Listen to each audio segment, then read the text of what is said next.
Nabidyo na. So please, settle down. So before we have this proper discussion, let us pray first. Please stand up.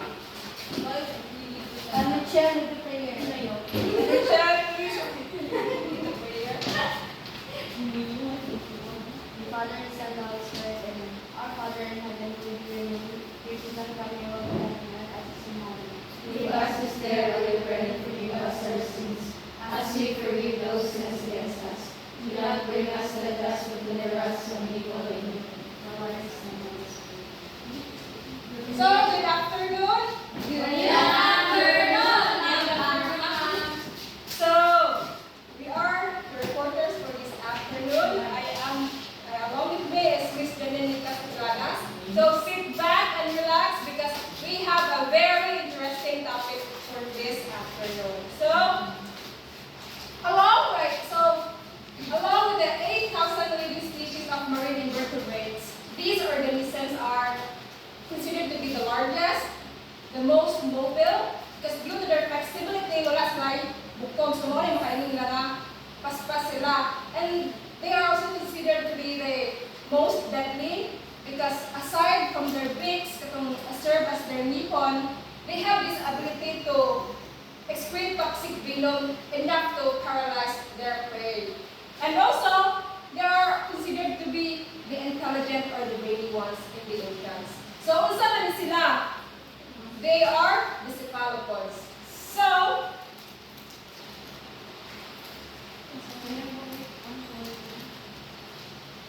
what makes an organism a cephalopod? So Cephalopoda is the most morphologically and behaviorally complex class in phylum Mollusca. So we've learned from the previous topics that Mollusca has 3 classes, right? The gastropods or the univalve, the pelecypods or the bivalves, and these cephalopods. So Mollusca, coming from the Latin term mollis, meaning soft. So when you have 3 classes, they have this soft and segmented body with enclosed with a shell. Internally, externally, or none at all, like the octopus, kaya wala na shell. So among those 3 classes, kaning cephalopods is the largest. So, kung saan ito makaingon nga this organism is cephalopod. So, cephalopoda means head, foot. They are characterized by a completely merged head and foot, with a ring of arms and tentacles surrounding the head. So, makaingon ito nga cephalopoda ang usa ka organism if ang iyang o ang iyang mga tail attached together.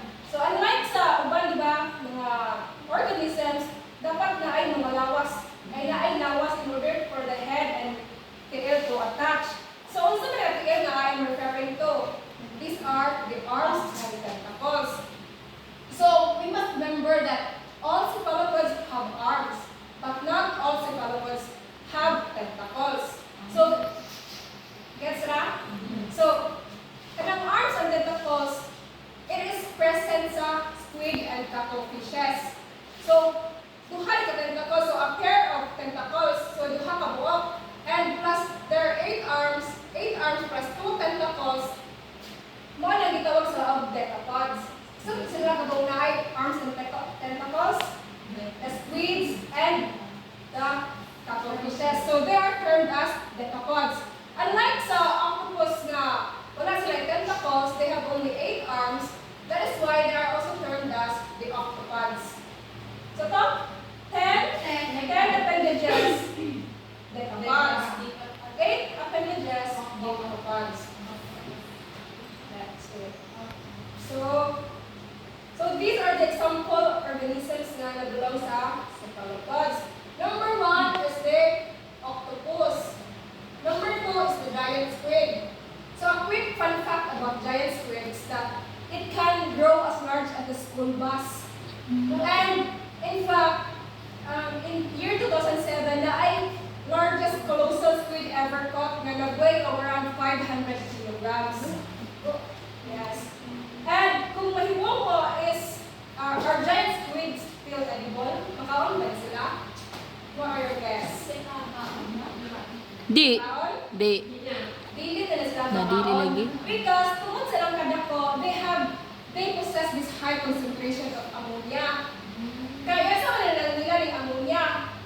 For them to be buoyant under the deeper waters. Kaya yun is like around 3,000 feet below the water. So in order for them to keep their body kaya lutang, sila yung nag-store sila ammonia sa ilang lawas.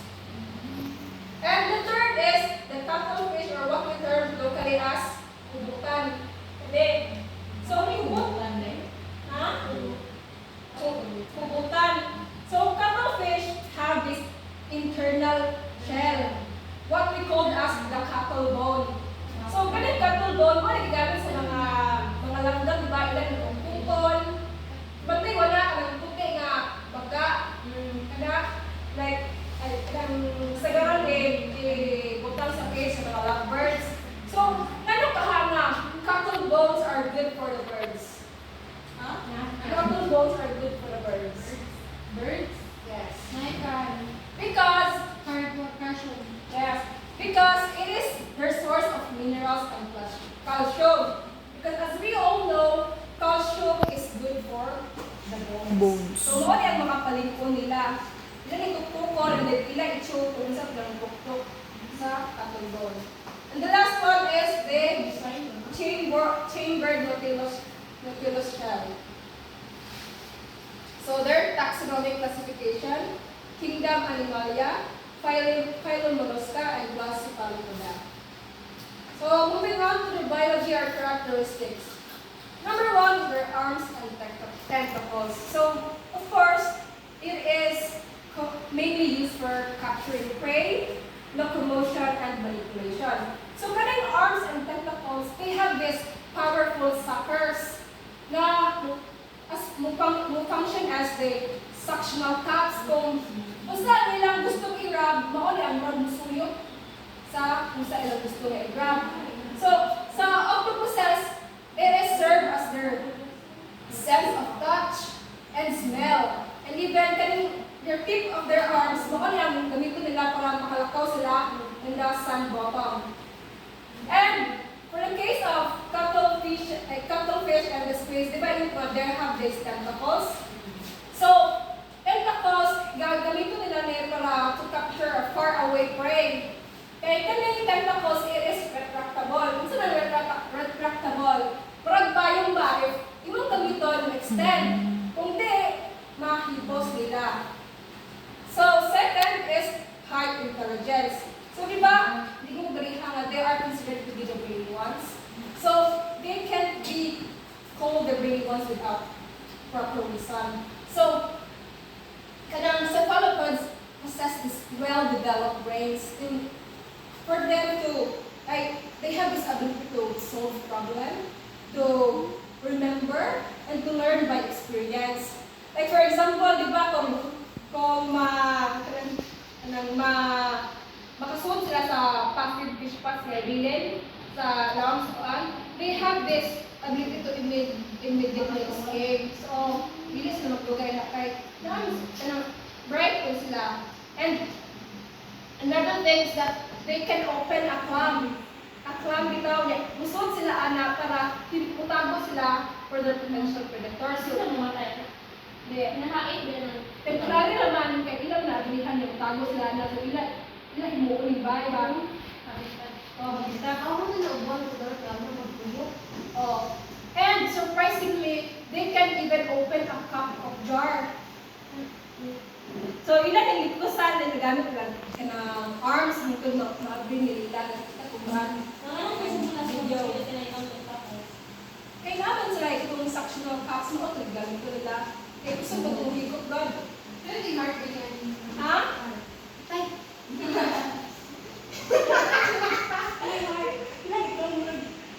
Wala ko ba yung gold naman? And third is their camouflage and mimicry. So kaning two abilities is for their defensive mechanism.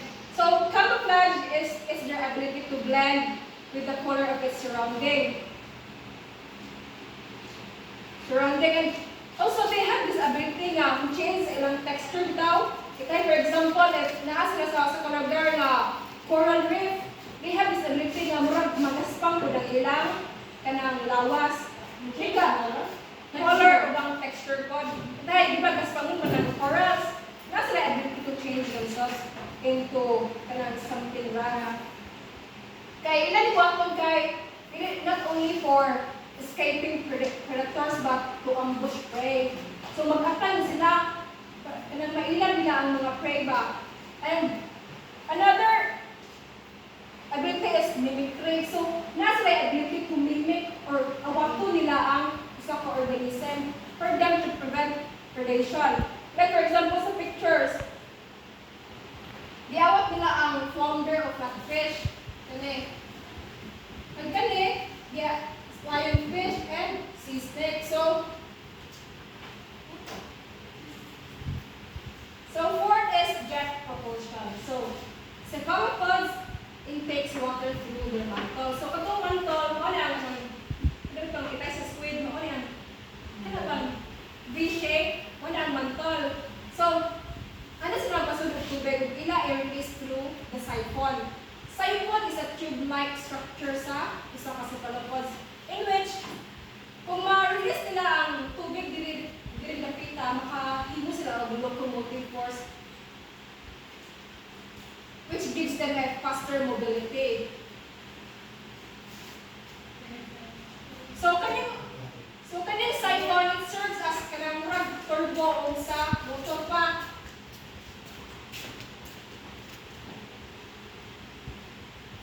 And five is the advanced vision. So cephalopods is believed to have a highly advanced eyes compared to other marine vertebrates, and they have eyes as complex as the vertebrates because they have the parts of iris, pupils, and lenses. And then quick trivia, kaning octopuses, they have a protective covering na sa atong mga mata, which is called the cornea. Cornea is used to protect us from any infection sa atong malibot, kay mga atog, na. So, octopus nag-possess kani nga parts, whereas the cuttlefishes and the squids, they swim with their eyes na direct in contact with the water.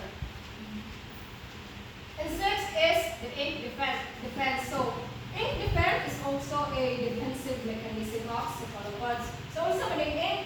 Itong ata. So, they expect inks for them to create a dark cloud for their predators to be confused, para nalibog ang mga predators, and for them to eventually escape.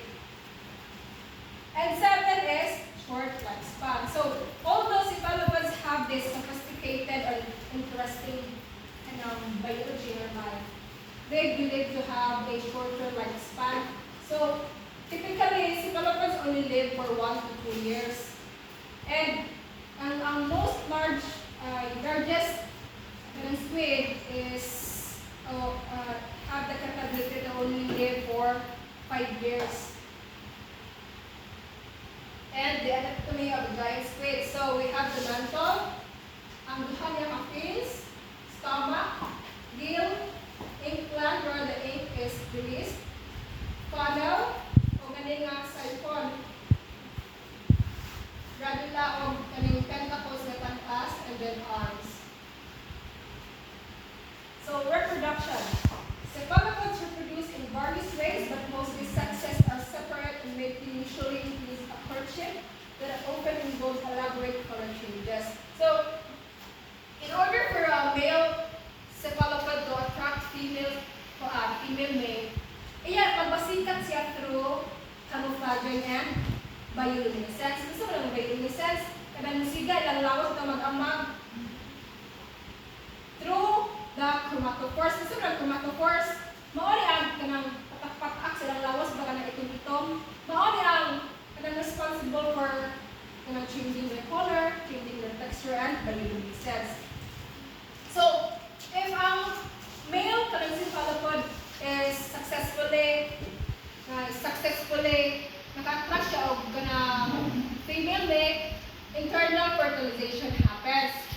So, it is internal fertilization happens, in which males transfer their sperm to the females using their specialized arm called ectopatulae. So, kanina arms mo ang responsible sa pag-transfer sa sperm sa mantle opening sa usa ka bae. So, dili siya external fertilization na release ang male o egg and kanang ang bae o kanang sperm o egg. So, ibalhin male ang sperm cell sa mantle opening sa bae. Mabuwan sila. Oh. So, females lay eggs. So, open attached to the ocean floor. So, pwede nila i-build sa ocean floor. Vegetation like seagrasses or sometimes carry with them. So, kani nga scenario nga, ilan yung this is umili ka ng usahay kayo may tabo because ilang nagtumulan mga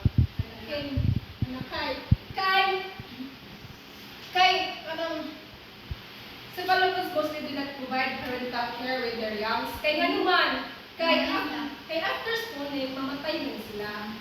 Okay? Yes.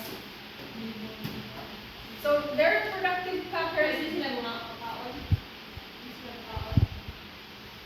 Mamatay din sila kay mature naman sila. Their reproductive patterns differ significantly, with some living for just a year and reproduce once, while others have longer lifespan and multiple reproductive cycles. So, moving on to their ecology and distribution, cephalopods are distributed throughout the world's oceans, ranging from shallow coastal waters to the deep sea. So ang mga typical cephalopods, makita natin na sila from the depth to 7 to 800 feet. But there are few organisms like the giant squids, maka-inhabit sila 3,000 feet below the water surface. So, makita natin sila sa variety of ecosystems like coral reefs, the open ocean waters, and deep sea environments. So, their populations can be impacted by changes of physical factors in the oceans. So, isa pa, gusto ko sila kabarta, they can still be affected with the anthropogenic effects human brings. Like, for example, physical factors like habitat degradation, pollution, overfishing, and the rising of ocean temperature, which ang ilang abundance o ilang distribution maapukpan. So, ano na taman o ako ihatag ni Dominica ang upan pa mga slides. Thank you, Mama. Once again, good afternoon, classmates. Yeah, Good afternoon, Mama. So my topic is all about the cephalopods role nila sa ocean, their economic importance, environment, importance, the threats, as well as the conservation actions. So first, let's talk about their role in the ocean. So makita natin yung sa slide sa PowerPoint.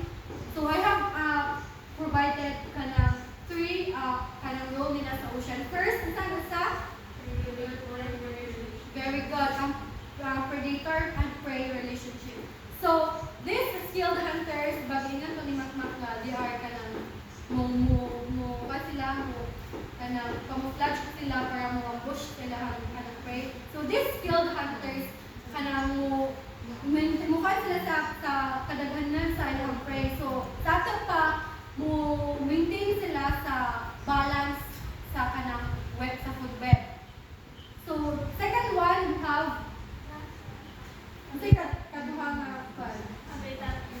very good Leah, habitat engineering. So sa gingan gihapon ni Makmak nga katunggingan o maka-open sila og itong shell. Sa pauban tong jar. So kaya nga naman imuot nila og habitat bay. So so maka-create sila ng intricate kanang den or by excavating burrows, mga lungga nila. So sa ato pa makakon sila mga habitat engineering, makagawa sila ng bay. Pero di na po na kay para nila kay katong ilang hinimo nagawa sila pwede ko po nga gamitin ito sa uban ng mga marine species. So the last one we have the nutrient cycle. Because, nutrient cycle? They are one of the palihas sa uban but nga iba nutrient cycling nga kanang ay kanang nay nga role sa kuan. Kaya naman they are kaya ang ilahang kanang kinahanglan ko duha sila mga decaying na mga matter, mga species na mga namatay kadto na nila. So sa ato pa ma-cycle lagi hapon ang mga nutrients. So let's move on to their importance to environment. There are three stated importance nila sa environment. We have biodiversity. Biodiversity in a way na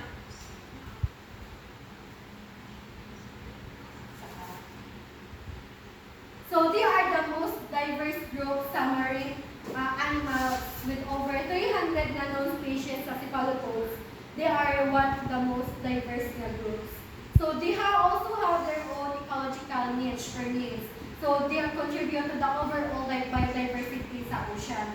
So kung asa ka octopus kanang mawa, so dapat mawa sa biodiversity sa atong ocean.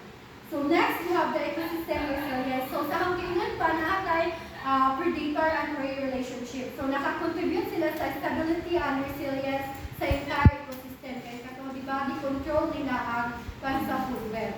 And we also have the research and education. Research and education, appears just sa ganong importante ang cephalopods sa environment because sa ginaingan pa ganiha nga they are one of the brainy, they are the brainy ones sa ating ocean. So tulad sa ilahang pagkangana, ilahang tulad na mauna sila ang murag kanang bitaw kanang inspired or kanang sila ang murag captivated nila mga kansa sa researchers pa, sa mga scientists na makuha sila na studihan nila research and education. Kaya para no way iba pa sila sa ating mga conservations kay mastudihan na nila kung saan mga angay na buhatan na sa mga cephalopods. So let's move on to their economic importance. So it's stated there that they contribute to the fisheries and aquaculture industry. And aquaculture industry. In what way, man? So, the production and trades of cephalopods involve the harvesting, the processing, and the selling of these marine creatures for consumption and other purposes. So, cephalopods harvested through various methods including the trolling, jigging, trapping, or potting. So, trolling, gamit ang mga troll nets, mga gana. Then jigging, katong the hook and line, gana. Then trapping, mga traps. Then potting, mga fish ponds, di ba na sila and they are caught in different marine environments for shallow coastal waters to deeper sea areas. So the major cephalopods na makuha na sa fish industry includes octopus, squid, and cuttlefish. So the countries, isa mga countries man ang producers sa cephalopods. We have China,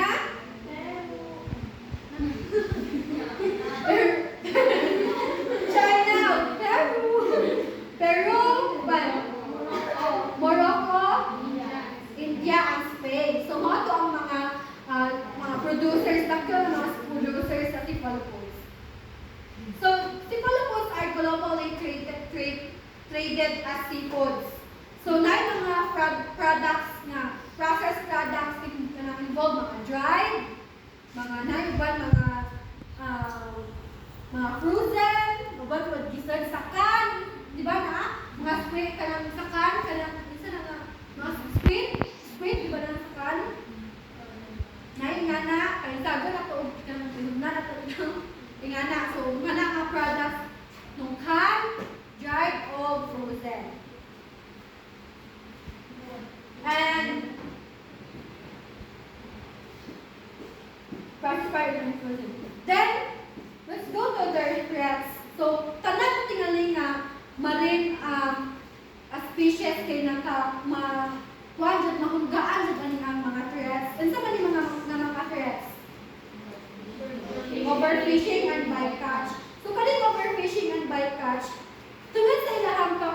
very valuable, diba, lamig. Ganahan, kasi man din natin, di ba na, except sa mga pagkupag-nung kanina. So, tungkol sa ilang, kanang mo, bitay ka ng demand bitaw sa mga kuwan mo na, kanunay sila nga, makuha o ma-overfishing, makuha, ang makuha nila. So, high demand to sustainable fishing practice. Tungkol sa, dagko ang demand, pero ang di sustainable na practice ang gigamit tungkol kay overfishing man. So, mao ni ang hinungdan nga maka-destroy ang ilahang habitats. And bycatch, kaning bycatch diba kay unintentional nga pagkuha sa maapil sila kuha imbis din na may kuha. Nga naman kay nayuban magamit og mga nets. Maapil sila. Nakuyuban nga kanang gamit nga nets, magugwa ko nila ang bay. So, ma-check gihapon sila na. So, tungod na kay di ba kay ang cephalopods kay low pa nilang reproductive rate sa ito pa mas slow pa nilang growth. So magka-difficult na recover sa ilang population sa kadaghanan.